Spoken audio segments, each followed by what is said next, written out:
Hi everybody, it's Mrs. Peachy. I'm doing this tutorial on the excretory system as a supplement to the WCA Biology B curriculum.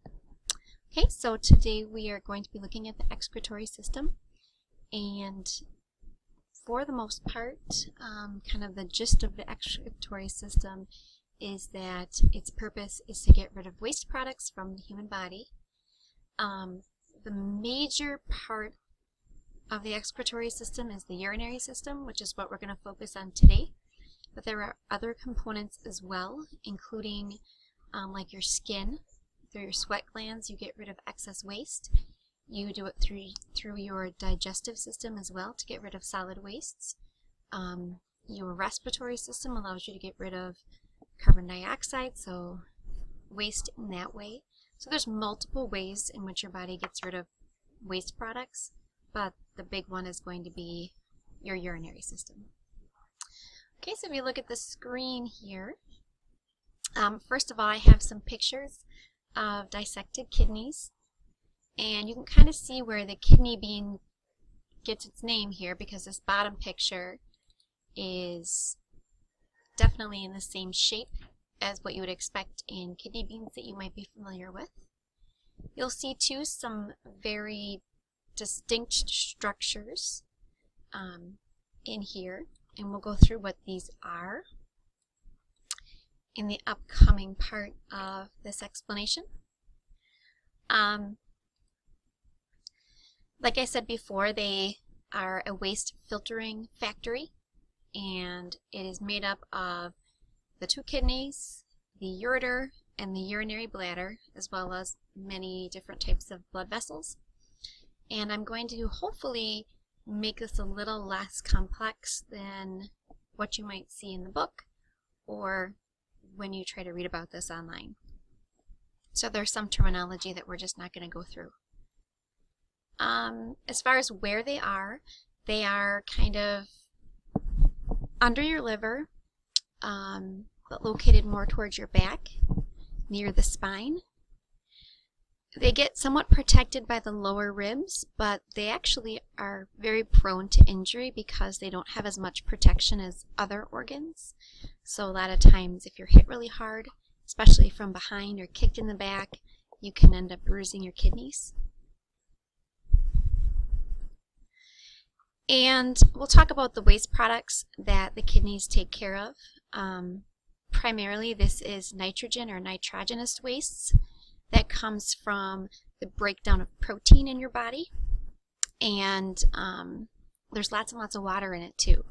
So a lot of water in there, and a lot of what's called urea, which is that nitrogenous waste. I go ahead and just move this little screen over a bit so you can kind of see that diagram. Many different types of salts and ions, and uric acid, and protein in your urine, that's what the creatine is, and then water. And the amount of water depends on your level of hydration. If you're very hydrated, you're going to have a lot of water. If you're not, the water will be a lot less, and your urine will be very concentrated, and it will look very dark in color. Okay, now we're going to go into the anatomy of the kidney, and this is where I'm going to refer you to my handy dandy artistic drawing here. So let me go ahead and point the camera down towards the desk, and we're going to do a little bit of adjustment, make sure everything looks straight.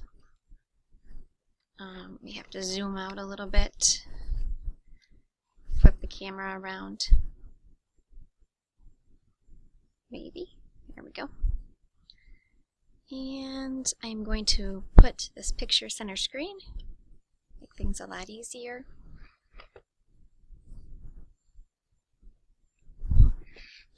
Alright, so first we're going to look at the kidney as a whole.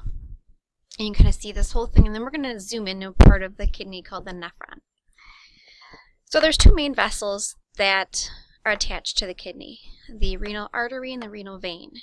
Arteries supply blood to organs, and veins return blood from organs to come back to the heart. and it's deoxygenated blood, so then that comes back to the heart, and then it gets pumped to the lungs to be oxygenated and that kind of stuff. So dirty blood comes into the renal artery, and then this whole kidney is filled with multiple factories whose responsibility it is to clean the blood and return it to the renal vein. And so lots of blood can come in and be cleaned at once because there's multiple little factories in here that can do this. These parts where the filtration takes place, these are called the renal medullas. And this whole kind of meaty part of the kidney here is the renal cortex. It's kind of a fatty layer that protects the internal structure. And now we're going to look at the nephron. The nephron is where the filtration takes place, and there's millions of them within the kidney. So we're going to have to go in and zoom in closely on one of these little factories. Okay, so it becomes a bit more complicated. So again, the artery is where the blood comes in. So this blood is dirty. It has a lot of waste products in it, nitrogenous wastes. It also contains lots of water, contains other things that are necessary, nutrients and things that the body needs, salts, some of which the body needs, some of which it may not need. It kind of depends on what you've been eating. If you have been eating a diet very high in salt, you have enough, so you're going to excrete more salt through your urine. And if you are lacking in those nutrients and those minerals, your body will keep more of them. So it has to communicate with your body there. And then we have the vein where the clean blood is going to return. So this blood comes in through this main renal artery. Well, here's the renal artery. It's a branch of the renal artery. And the first thing it does is it goes up through what is called the Bowman's capsule right here. Okay. This is like a hollow sphere, and inside it protects this little bundle of capillaries, which is called the glomerulus. This is the filtration factory right here. These capillaries allow a lot, because there's so many of them, it allows a lot of diffusion and osmosis to take place. And they're very small, so only the very small particles are able to actually come out of the blood. But that includes, the water molecules, because they can move through osmosis across the membrane, salts and other minerals and things like that. And they work their way into this yellow tube here. Well, this is actually, I'm sorry, this is the capsule itself. This green part here. And they follow this green tube down through this big loop. This is a special thing called the loop of Henle. And it's long, and it's filled with many capillaries. So we have all these capillaries that kind of crisscross through here. And their purpose is to collect back the stuff that they need. Okay? So they're collecting back the stuff that they need, and they're able to filter out the old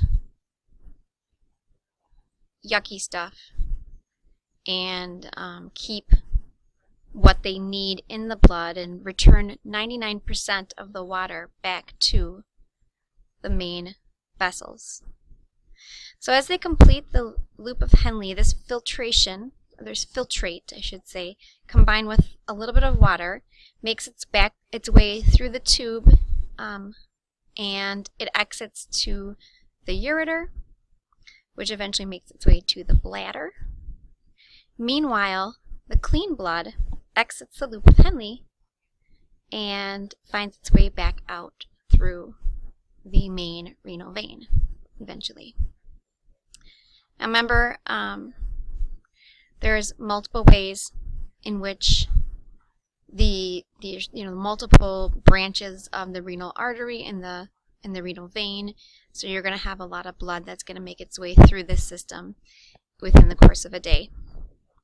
And so it's through the process of just diffusion, osmosis, and in some cases active transport that actually will, take the proteins and transport them either out of or back into the blood supply, because those are necessary, or sometimes if we get too many of them, they spill over into the urine.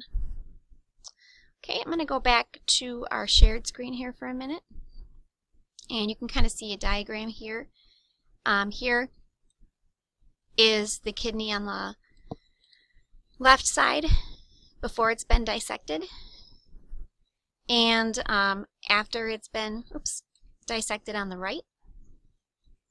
You can see that main renal artery, and they call these here, these are the renal medulla, but they're also sometimes referred to as pyramids because of their shape, obviously.